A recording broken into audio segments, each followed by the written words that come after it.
അത് ഞാൻ വായിച്ചൊരു നോവലാ. കഞ്ചാവ് തലക്ക് പിടിച്ച് മൂത്തപ്പോ ആ നോവലിലെ നായകൻ ഞാനാണെന്ന് കുറച്ചു നേരത്തേക്ക് എനിക്ക് തോന്നിപ്പോയി. അതുകൊണ്ട് ഇപ്പൊ മാഷിന്റെ വീട്ടിൽ കയറാൻ പറ്റാത്ത അവസ്ഥയായില്ലേ? ഞാൻ കയറിച്ചിലും വേറെ പോവാനാ? നിന്നെയാ വീട്ടിൽ നിന്ന് പുറത്താക്കിയത്? അതെ, അതുകൊണ്ട് ഞാൻ ചുമ്മാ കയറിച്ചല്ലൊന്നുമില്ല, പിന്നെ നല്ലോണം വലിഞ്ഞു കയറിച്ചില്ല. എന്നാ ചെല്ല്. അതെ, കുറച്ച് കഞ്ചാവും കൂടെ തരട്ടെ. ഏയ് വേണ്ട, കഞ്ചാവ് വലിക്കുന്നോറും അവന്റെ ബുദ്ധി തെളിഞ്ഞു തെളിഞ്ഞു വരിക. നമുക്ക് വേറെ വല്ല മാർഗം ആലോചിക്കാം. ഇപ്പൊ എന്തായാലും ഞാൻ പറഞ്ഞില്ലേ അലിയനെ കെടുത്തോന്ന്.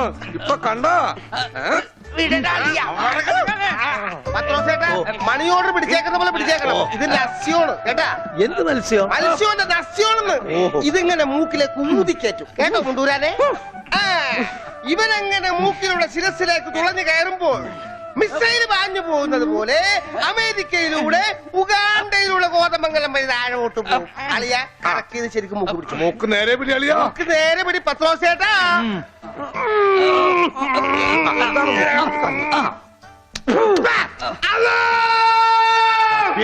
ബാങ്ക് കൊടുക്കുന്നത് പിന്നെ ശിരസി കയറിയ പള്ളി പണി അടിക്കാൻ പറ്റുവാണ്. അല്ലോ ഇരിക്കൂ, സമാധാനമായിരിക്കൂ. അതൊന്നും കേട്ട് പേടിക്കണ്ട, നസ്യം ചെയ്യുന്നതാണ്. സാധാരണ ഈ ഷോക്ക് ട്രീറ്റ്മെന്റ് കൊടുക്കുന്നതിന് പകരം ആയുർവേദത്തിലുള്ള ഒരു പ്രയോഗമാണ് നസ്യം. സ്മൃതിഭ്രംശം വന്നവർക്ക് അത് കൊടുത്താൽ കഴിഞ്ഞതൊക്കെ ഓർമ്മ വരുമെന്നാണ് ആചാര്യന്മാർ പറയുന്നത്. ഓർമ്മ വന്നു, ഓർമ്മ വന്നു.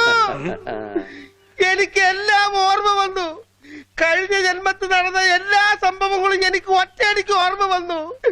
ആ നസ്യം എന്റെ നോസിലേക്കാണ് ഊതി കയറ്റിയത്.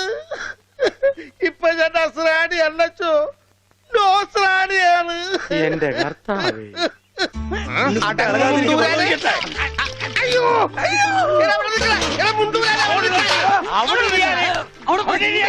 ഇരിക്കടാ അവിടെ, ഇരിക്കുക.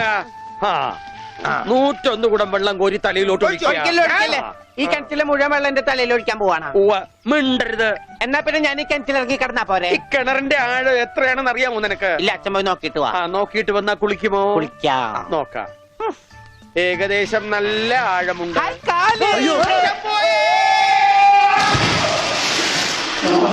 അച്ഛോ,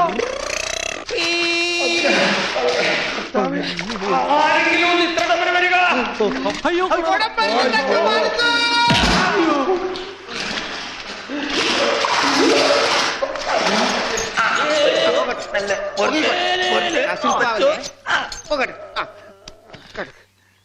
അനക്കല്ലേ ഈ മൺകിരിയുടെ തലേന്നൊന്നും ഊരിക്കോട്ടെ. കുടത്തിന്റെ ബാക്കി അച്ഛൻ വിഴുങ്ങിയ. അച്ഛന്റെ വയറ്റിൽ ഇത്രക്ക് മത്സ്യസമ്പത്താ.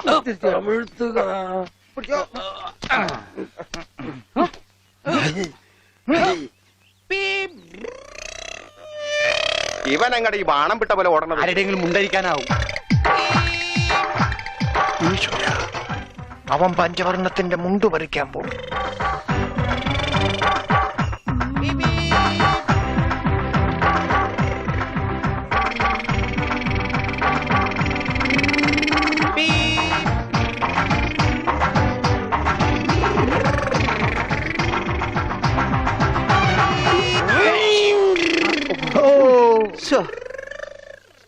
വെറുതെ കൊതിപ്പിച്ച്.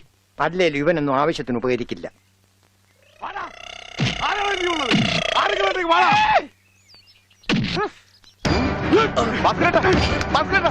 എന്തായി കാണിക്കുന്നത്?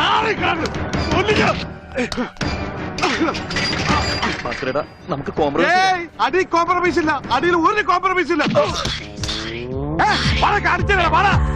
ഈ വര കടന്നു വന്നവരാരും അമ്മയെ കണ്ട് മരിച്ചിട്ടില്ലടാ. ഈ റൗഡി ഭാസ്കരൻ പുലിയാടാ, പുലി. ഭാസ്കരൻ മുണ്ട് മടക്കി കുത്തിയിട്ടുണ്ടെങ്കിൽ ഇവിടെ ചോരപ്പുഴ ഒഴുകൂടാ.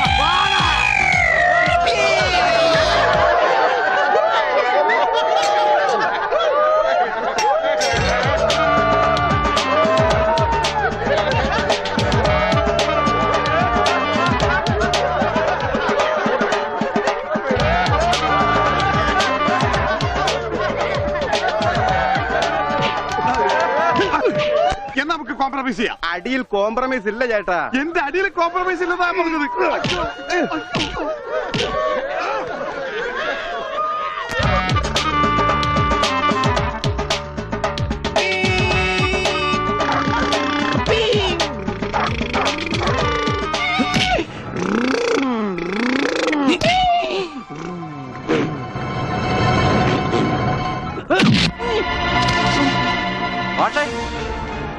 മാഷേ മാഷേ ഏ? എന്താണ് അച്ഛാ ഇത് കണ്ട എന്താ ഗോപി? ചെക്കനെ മര്യാദയ്ക്ക് വളർത്തിയില്ലണ്ടല്ലോ നാട്ടുകാരെ തല്ലുകൊണ്ട് ചാവും. എന്താ ഉണ്ണി, എന്താ ഒരു പറയണേ? കുരുത്തക്കേടായിട്ട് ഒപ്പിച്ചു വന്നിട്ട് കൂസലില്ലാണ്ട് നിക്കണം കണ്ടില്ലേ? നാട്ടുകാർക്ക് മുണ്ടെടുത്തോണ്ട് നടക്കാൻ പറ്റില്ല വെച്ചാ ഇവിടെ മനുഷ്യർക്ക് നാണോ മാനമായിട്ട് ജീവിക്കണം. ഇവനെ പിടിച്ചു വല്ല ചങ്ങലേനും നടക്കും.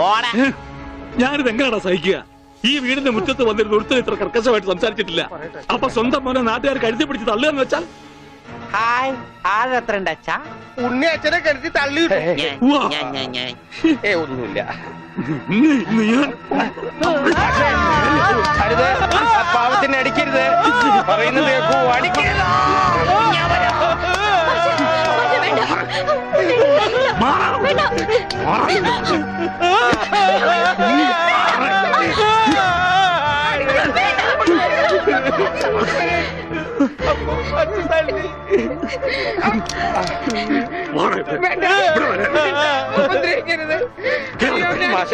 ഇനി പഠിക്ക് പോകുന്നു.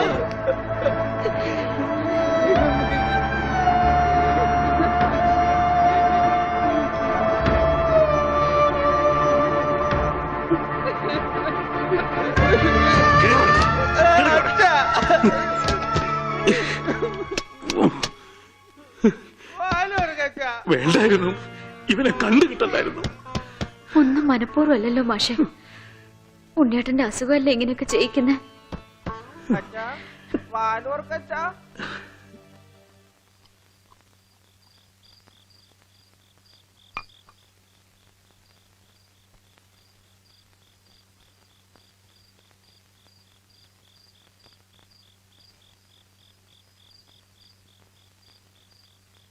എന്തിനാ ഇങ്ങോട്ട് പോന്നേ? അവിടെ തന്നെ കിടക്കായിരുന്നില്ലേ തമ്പുരാട്ടിക്ക്? അങ്ങനെ ഒരു ആവശ്യം വന്നാ ചിലപ്പോ കിടക്കേണ്ടി വരും. അത്രയ്ക്ക് കടപ്പാടുണ്ട് ആ വീട്ടിനോട് എനിക്ക്. അതായത് നിനക്ക് അവിടെ പോവാണ്ടിരിക്കാൻ പറ്റില്ലാന്ന്. ദേ അതെ, നീ എന്റെ പെണ്ണ, എന്റെ കൂടെ പുറക്കേണ്ടവള്. അപ്പൊ ഞാൻ പറയുന്ന അനുസരിക്കേണ്ടി വരും. അങ്ങനെ ഞാൻ ആർക്കും വാക്ക് കൊടുത്തിട്ടില്ല. അമ്മോ, നീ അകത്ത് പോ. തമാശ പറയല്ലേ?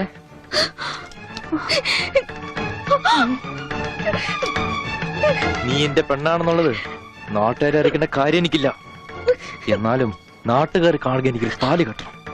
അതിനെന്നെ കൊണ്ടായില്ലെങ്കിൽ ചാവണതാ ഭേദം, അല്ലെങ്കിൽ നിന്നെ കൊല്ലണം.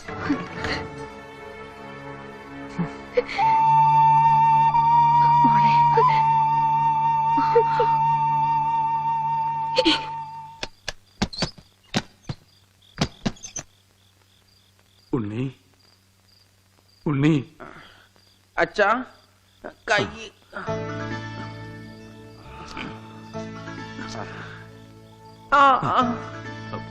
അച്ഛൻ തല്ലിയത് മോന് വല്ലാതെ നൊന്തോ? അമ്മ പറഞ്ഞല്ല, അച്ഛൻ തല്ലിയത് ഞാൻ നന്നാവാൻ വേണ്ടിട്ടാണ്. ഞാൻ നന്നായി അച്ഛാ. അച്ഛൻ എന്തിനാ കരയണേ? എന്നെ ഇഷ്ടായില്ലെങ്കി എവിടെങ്കിലും കൊണ്ടേ കളഞ്ഞേക്ക്. എന്താ ഉണ്ണി ഇങ്ങനൊക്കെ പറയണേ? ഇവിടെ ആർക്കാ നിന്നെ ഇഷ്ടമല്ലാത്ത? എല്ലാവർക്കും എന്നെ ഇഷ്ടാണോ? പിന്നെ അച്ഛൻ എന്നെ ഇഷ്ടാണോ? അതെ, സത്യം. സത്യം. എന്നെ എന്നെ പുറത്തു വിടുവോ? എന്തിനാ? വെറുതെ കാണിക്കാനാ? പിന്നെന്തിനാ ഇപ്പൊ പുറത്തു പോണേ? എന്റെ കഴുത്തെ പിടിച്ച് തള്ളിക്കൊണ്ടെന്നില്ലേ? ആര്? ഗോപിക്കുട്ടനോ? ആ, ആ, അവന്റെ മുണ്ട് എനിക്ക് പറിക്കണം. എന്നെ അനുഗ്രഹിക്കൂ അച്ഛാ. എന്നെ പുറത്തു വിടൂ, പുറത്തു വിടൂ അച്ഛാ. ഗോപിക്കുട്ടരെ ശരിയാക്കണം.